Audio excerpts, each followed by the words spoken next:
Evening. जोहार झारखंड। मैं झारखंड से संध्या कुमारी। तो हम लोग सारे फ्रेंड्स आज कंपनी से आ चुके हैं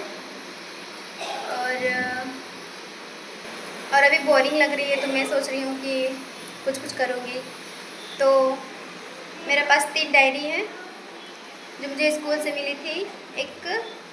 दो स्कूल से मिली थी 10 और 12 में, और एक मेरी दीदी दी थी सेंटर पे जब मैं ट्रेनिंग के लिए आई थी रांची। तो चलिए देखते हैं डायरी में क्या क्या है, और फिर हम डायरी से नया नहीं पुराने बातें को याद करते हैं। मैंने डायरी में क्या क्या लिखा है। और हाँ, आज 17 जुलाई है। आज 3 साल हो गए पापा के जाने को। क्यों ना उनके बारे में ही कुछ याद कर लिया जाए जो मैंने डायरी पर नोट किया है। मैं डायरी पढ़ते पढ़ते पूरा नहीं पढ़ पाती हूँ उसे। पता नहीं क्या हो जाता है, मैं उसे पूरा ही नहीं पढ़ पाती। तो आज कोशिश करूँगी मैं उसको पूरा पढ़ने का। ठीक है, तो बने रहिए मेरे साथ। चलिए देखते हैं मैं डायरी। मैंने डायरी कहाँ रखी है, मुझे नहीं मिल रही। मिल गई 3 डायरी, 2 डायरी मिली है। मैं हमेशा अपने पास ही रखती हूँ 3 डायरी। छोटा वाला किधर है? देखिए, ये मुझे दीदी ने दिया था, तो मैंने अपना 3 डायरी लेकर इधर बैठ जाऊंगी। दिखाती हूँ, दिखा सकती। ये डायरी मेरा पर्सनल डायरी है। SRPL का मतलब संध्या रानी पापा की लाडली, ये मेरा नाम है। ये मेरा पर्सनल डायरी है। और ये डायरी मुझे हिंदी वाले टीचर 12th क्लास में दिए थे, जो मैंने कविता लिखा था माँ पर, तो मुझे ये मिली थी। इसमें मैंने माँ के लिए ही बहुत सारा कविता लिखा है। इसमें टीचर का नाम था डॉक्टर अंजय कुमार, बहुत अच्छे टीचर थे हिंदी वाले। और ये डायरी मुझे 10th क्लास में मिली थी, साइंस वाले टीचर ने दिए थे, क्योंकि मैंने उनका सब्जेक्ट में मैंने अच्छा नंबर लाया था। ये तो मैंने इसी पे लिखा है पापा के बारे में। तो चलिए देखते हैं डायरी को, यादें पूरी। 3 साल हो गए। 2022 में मिली थी मुझे डायरी। 10th क्लास में मिली थी, मार्च में मिली थी। फिर अप्रैल में मैंने एग्ज़ाम लिखा, रिज़ल्ट आया। जून जुलाई, फिर 17 जुलाई को पापा डेथ कर गए।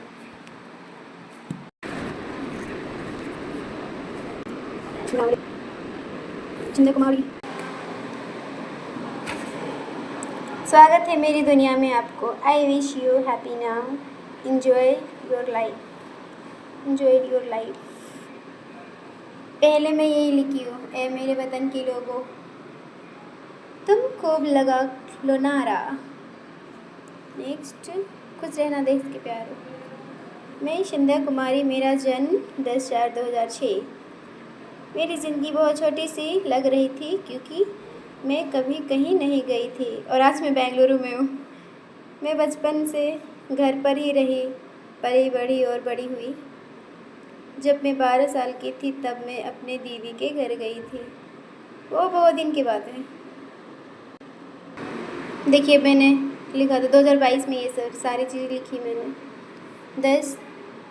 12 दिसंबर, लास्ट दिसंबर को। तो ये वही पेज है जो मैं नहीं पढ़ पाती हूँ पूरा। पता नहीं क्यों नहीं पढ़ पाती हूँ। आज पापा की बहुत याद आ रहा है। ये 4-5 पेज है बस। 17/7/2022 दिन रविवार। 17/7/2023 दिन सोमवार। उस दिन अमावस्या पड़ा था 2023 को, जिस दिन मैंने इसको पढ़ने की कोशिश की थी, पर नहीं पढ़ पाती हूँ मैं। 17/7/2024 दिन बुधवार, एकादशी पड़ा था। और आज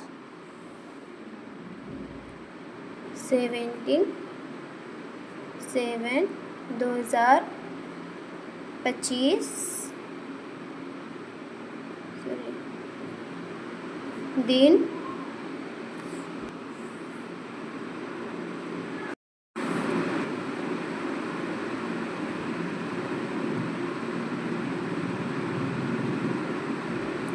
सॉरी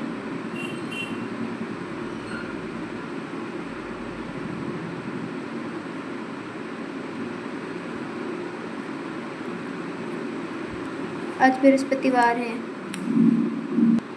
और दिन क्या पड़ा मुझे नहीं पता, तो चलिए हम पढ़ते हैं इनको,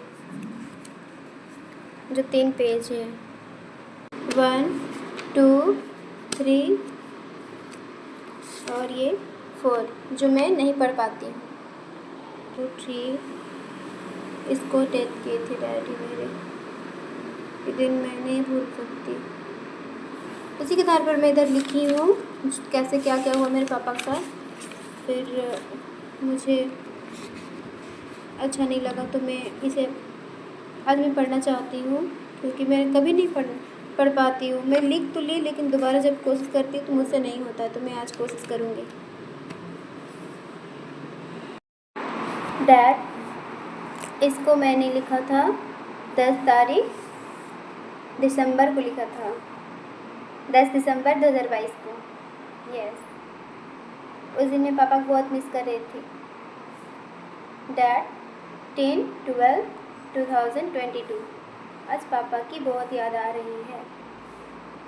17 जुलाई 2022 रात 1 बजे दिन रविवार को पापा ज़मीन पे सोए हुए थे और पानी बहुत मार रही थी, और पापा ज़मीन पर सोए हुए थे। माँ के मना करने के बावजूद पापा ज़मीन पर सोए हुए थे।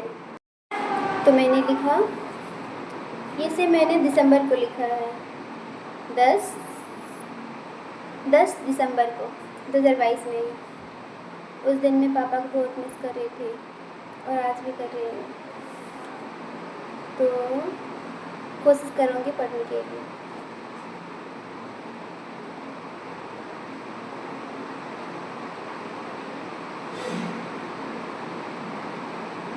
सत्रह जुलाई 2022 17 जुलाई 2022 रात 1 बजे दिन रविवार को पापा ज़मीन पर सोए हुए थे और पानी बहुत मार रही थी, और पापा ज़मीन पर सोए हुए थे।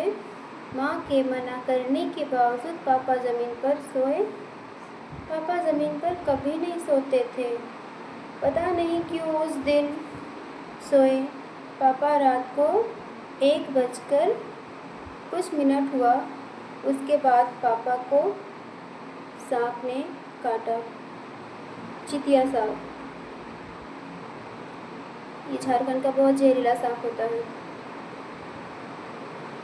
इसे सब कोई चितिया स्नेक से नाम से जानता है, जिसे करंट सांप भी कहते हैं।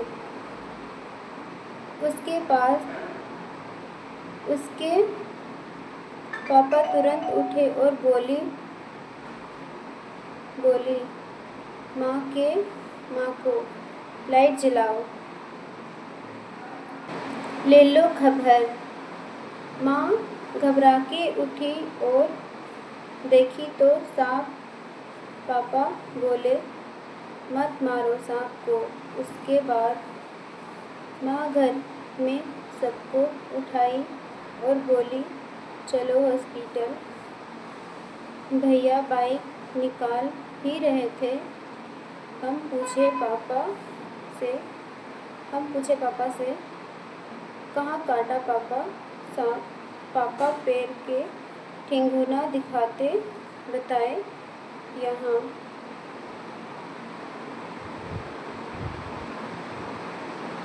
मैं पढ़ पाऊँगी कि नहीं?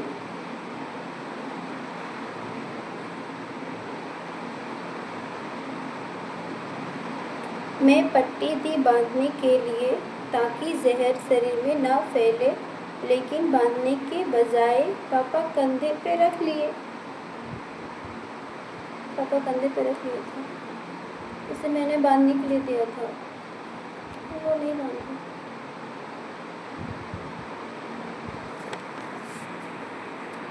नहीं बांधे।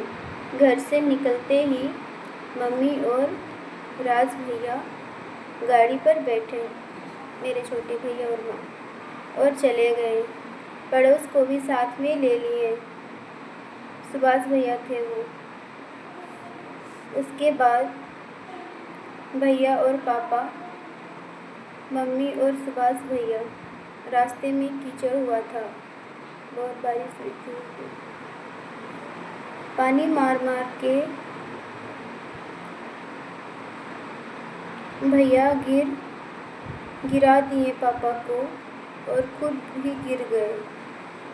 फिर दोनों साथ में उठे और बोले, कहीं लगा तो नहीं? भैया बोले, ठीक है हाँ पापा। पापा भी बोले, ठीक है हाँ। आगे पहुँचते ही माँ और सुभाष भैया गिरे। पापा बोले, माँ को कहीं चोट तो नहीं लगा ना? पापा बोले, कहीं चोट तो नहीं लगा ना? माँ बोली, मैं ठीक हूँ। फिर वहाँ से पहुँचे झड़वाने, वो जगह का नाम था टेपा। वहाँ नहीं झड़ा। पापा पूरा सीरियस होने लगे। फिर पापा को बताए बाथरूम लगा। फिर पापा को वॉशरूम लगा। वहाँ से माँ और भैया मिलके पकड़ के वॉशरूम करवाया, बच्चे की तरह। पापा बोले मम्मी से कि मम्मी को पापा बोले, अब नहीं बचेंगे रे। माँ बोली, हिम्मत काहे हारते हैं जी, कुछ नहीं होगा, सब ठीक हो जाएगा। फिर झाड़ने वाला बोला, इसे तुरंत हॉस्पिटल ले जाओ, हम नहीं पा रहे झाड़ने। सांप का जहर पापा के शरीर से उतर ही नहीं रहा था। झाड़ने वाला आदमी बोल रहा था कि जहर ही नहीं है। माँ तुरंत वहाँ से बोलेरो बुक की और हॉस्पिटल पहुँची। ड्रीम्स, जो रांची में है। पापा को तुरंत इमरजेंसी रूम में ले गए। पापा का इलाज होना शुरू हुआ। उसके बाद पता चला कि सुभाष भैया को पैर में गहरा चोट आया है। उधर पापा का इलाज, इधर सुभाष भैया का मरहम पट्टी। कुछ देर सुबह हुई, हम सब घर में ही थे। सो के उठे, 2 बार गंदा ड्रीम्स आया। मुझे 2 बार गंदा सपना आया था उस दिन। तुरंत ही बाहर भैया आके बोले कि मामा सीरियस हो गए हैं। हमको सुन के ही रोना आ गया। कुछ देर के बाद पूरा परिवार में फैला खबर कि पापा सीरियस हो गए हैं। मेरी छोटी बहन बर्तन धो रही थी, हम झाड़ू कर रहे थे। भाभी चाय चढ़ाई थी। उसी टाइम राहुल भैया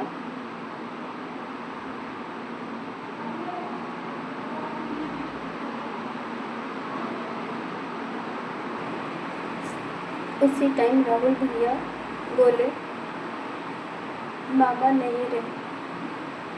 फिर क्या, पैरों तले जमीन खिसक गई, रोना स्टार्ट। मैं चुपी थी, नहीं रो रही थी। मेरे आंखों में आंसू भरा हुआ था, लेकिन आवाज़ निकल ही नहीं रही थी, सिर्फ आंसू।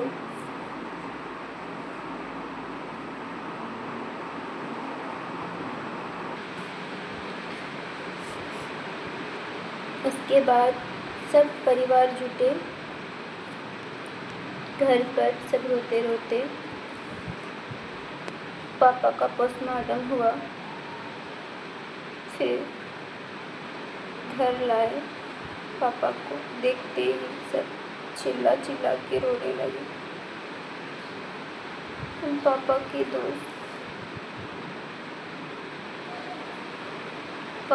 दोस्त के बहू को गले लगा के रोने लगे। पापा का दोस्त का बहू मेरी भाभी लगती थी और पापा का दोस्त चाचा और पापा रात में 9 बजे तक मार्केट में थे। मस्ती करके रास्ते में दोनों गाना गाते आ रहे थे और वो गाना था, आज जिंदा है कल को रहे या ना रहे।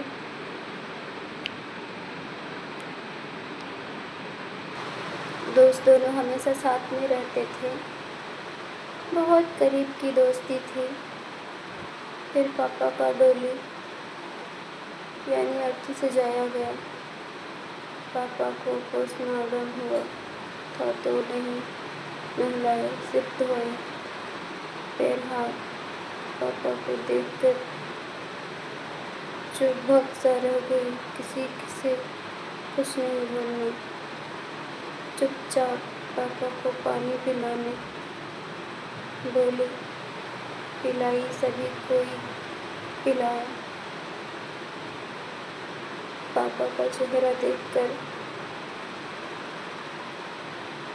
नहीं लग रहा था कि अब चले गए, वो हमारे बीच नहीं है, बल्कि ऐसा लग रहा था कि वो उठ के कुछ हमको आवाज़ देंगे।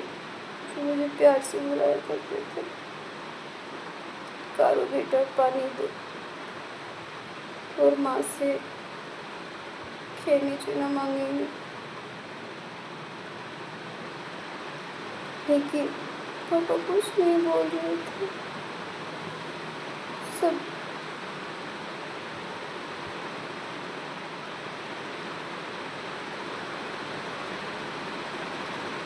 बोल रहे थे कि हम लोग बचा नहीं पाए, हम लोग को बताते तो हम लोग बचा लेते।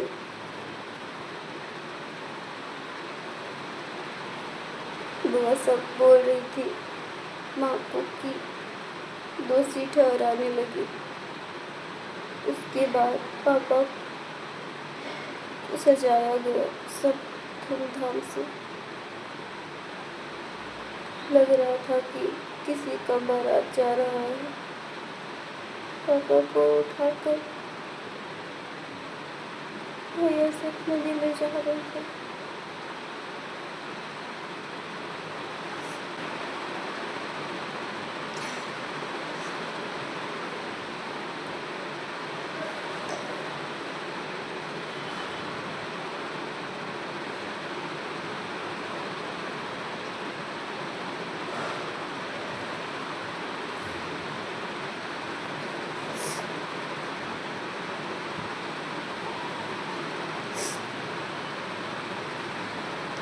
हम घर दौड़े, अंदर आए और एक कोना में बैठ गए। सब बाहर थे, हम अकेले अंदर थे। पापा के जाने के बाद सब शांत हुए। फिर सबको बीच बातचीत होना शुरू हो गया, कब कैसे और कहाँ से सब कैसे हुआ। हम लोग पापा को देखते देखते खो दिए।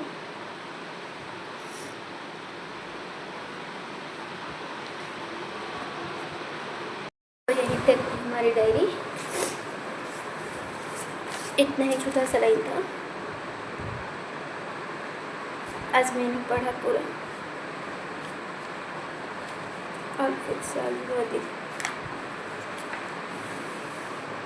3 साल हो गए पापा के जाने को। और मैं इसे हर साल पढ़ती हूँ, उसे याद करती हूँ। मैं उसकी लाडली थी, सबसे ज़्यादा प्यार वो मुझे करते थे। उसने मुझे आज तक कभी नहीं मारा, बल्कि मैं उस पापा को मम्मी स्टार सुना देती और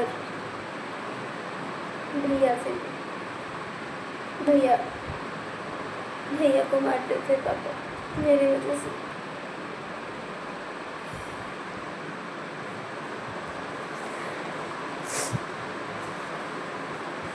तो ये डायरी में और भी कुछ बहुत कुछ जो मैंने लिखा है, और इस सब में कोई 2 डायरी है जो मेरे पास है, उसमें भी बहुत कुछ लिखी है, उसमें अच्छी अच्छी बातें माफ कीजिए। तो मैं आप लोग से यही कहना चाहूँगी कि समय रहते पर माँ बाप की कदर कर लीजिए प्लीज़, क्योंकि माँ बाप बहुत किस्मत से रहते हैं। वो हमें जन्म दिए हैं, हमारे लिए कभी बुरा नहीं सोचते वो, चाहे जैसे भी हो। वो हमेशा नहीं रहते हम लोग के साथ में, तो उसके साथ कभी गलत मत कीजिए, उनको मत सताइए, उनकी बातें मान लिया कीजिए जब तक वो कहते हैं जो कहते हैं। मैं और कुछ नहीं बोल सकती।